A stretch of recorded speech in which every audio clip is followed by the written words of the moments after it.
বহুত এসপি রক্তচক্ষু দেখেছি, সবসময় বিদ্যাঞ্জলি দেখিয়ে এই পৌরসভায় এই জেলায় আমরা নেতৃত্ব দিয়েছি। হাসিনার বিরুদ্ধে এক দফার আন্দোলন, বারবার জেলে গিয়েছি, হামলা মামলা অত্যাচার নির্যাতন, বাড়িতে হামলা, শুধু আমি নয়, খায়ের ভুইয়া, নিজাম সাহেব, সাবু সাহেব সহ সবার উপরে, হাসিফ সাহেব সবার উপরে, আপনাদের উপরে। আমরা যত প্রতিবাদী হয়েছি ততবার গ্রেপ্তার হয়েছি। গ্রেপ্তারকে আমরা কখনো ভয় পাই না, আমরা কখনো হাসিনার কাছে মাথা নত করি না।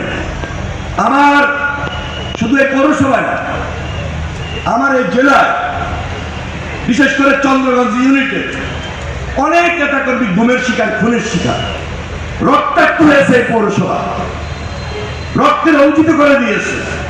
তারপরও এলাকার মানুষকে আমরা কেউ কাউকে ছেড়ে যাই নাই এবং হাসিনার কাছে মাথা নত করি নাই।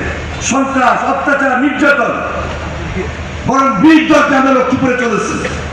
আমার বাড়িতে হামলা হয়েছে, সবের বাড়িতে হামলা হয়েছে, তারপরেও আমরা পালায় যাই না। বহুত এসপি রক্তচক্ষু দেখেছি, বহু বিসি রক্তচক্ষু দেখেছি।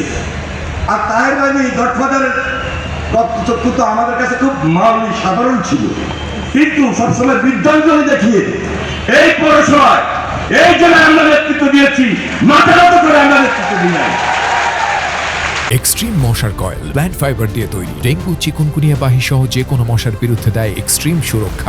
কিন্তু প্রকৃত সংগঠন গড়ার ক্ষেত্রে যে ভূমিকাটা নেওয়া দরকার ছিল, সুযোগের অভাবে, আন্দোলনের কারণে সেটা করতে পারি নাই।